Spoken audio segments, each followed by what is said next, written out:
Hi, and welcome to the Basics of Self-Editing. I'm Ann Nearson, owner and editor at Inkstand Editorial.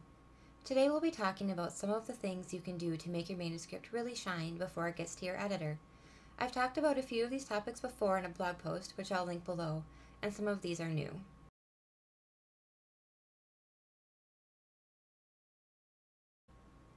Before you begin an edit, brush up on your grammar and punctuation. Spell check is a wonderful tool and will help you out a lot, but it can't go all the way and doesn't always catch the misused commas. Take a look through the elements of style for a quick refresher.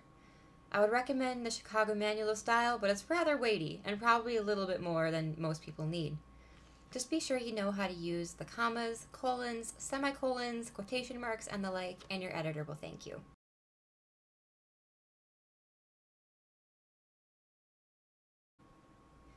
Next, you'll want to watch for homophones in your work.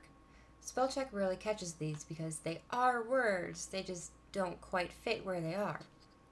Homophones include the classic there, and there, and your, and two. It also includes stuff like pears the fruit and pairs of shoes, the right way to do something versus sitting down to write, seizing somebody by the waist and letting food go to waste, and so on. Keep an eye out for these misuses as you edit.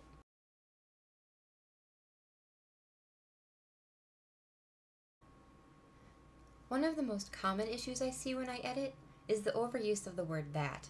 We all do it, myself included. We tend to use so many of them in our speech that they just find their way into our writing. I find about half the time they aren't actually needed in a novel, and I end up taking out quite a few. The sentence usually sounds just as good, if not better, without them. This also has the effect of tightening the language, which keeps the reader turning the pages.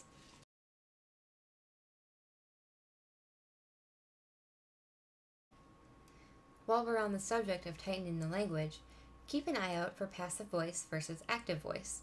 Cut unnecessary to be verbs wherever you can.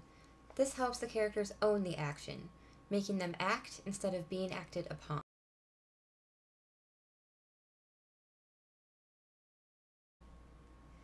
My next tip for self-editing is to vary your sentence structure. Readers don't want to read a lot of short, choppy sentences, nor do they want a ton of sentences that go on and on and on, maybe with commas, maybe with not, but either way they never seem to end. If you mix it up, you'll keep them hooked and you'll keep them reading.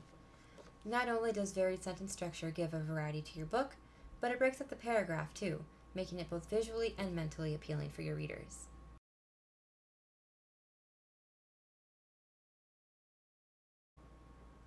My next editing tip is to look at your dialogue tags.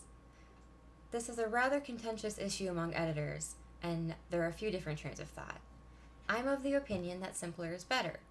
I want to see, for the most part, he asked, they said, he answered, that sort of thing, rather than when you know a writer has run to the thesaurus for he interjected, they queried, she opined, and things of that nature. Using less common dialogue tags tends to throw the reader out of the story, which of course you don't want.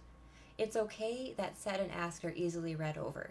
This keeps the reader turning the pages and keeps them into the story.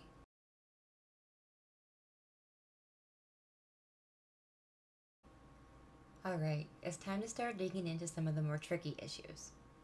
The first of these is don't add too much backstory. I love knowing that every character has a rich history and a story to tell, but the reader doesn't always need to know that, or if they do, it can be doled out over the course of a book. We want to see the characters grow and develop, and that can be hard if we already know everything there is to know about them. There is a tendency sometimes to dump all of the relevant information into the first few chapters. Dumping all this information in the first couple of chapters can be pretty overwhelming.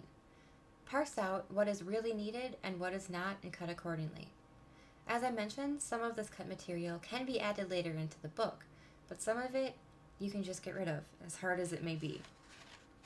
This ties a little bit into dumping backstory into characters' dialogue or their internal dialogue.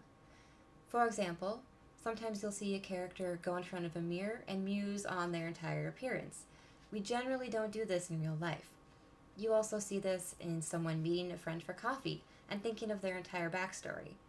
Again, we already know the person in real life and would not think of all of that. it ends up sounding a little bit forced and a little unnatural. Put yourself in your character's shoes and think of what can go in narrative and what they may actually be thinking.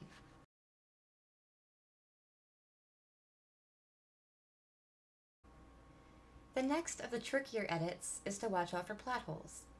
You know your story front and backwards and sideways, and it can be so easy to miss a hole in the plot. You know how your story gets from point A to point F, but if you miss point C or D, your reader may not be able to follow.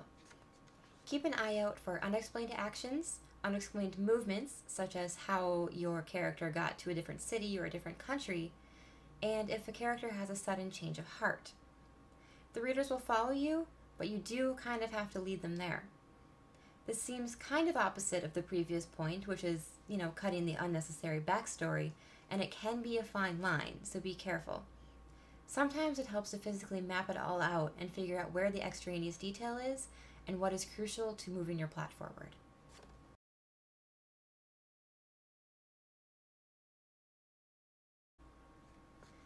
The next step I recommend is to take a close read through your manuscript, keeping an eye on the voice. There are actually 2 points here. The first is your voice, the narrative voice, and the second is the voices of your characters. Being true to your voice as a writer or a narrator basically means keeping consistent. Your readers expect this because you are in the background. Your personality actually doesn't really come into this. The second part, the voices of your characters, boils down to about the same thing.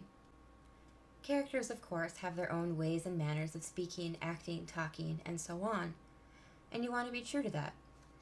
A lot of different factors play into this. Their level of education, where they were raised, where they live now, their general mental state, their emotions, who they're speaking to, the list goes on and on. You want to stay true to who they are. If a character acts or speaks in a manner that's out of character, for lack of a better term, readers can be confused and wonder what's going on.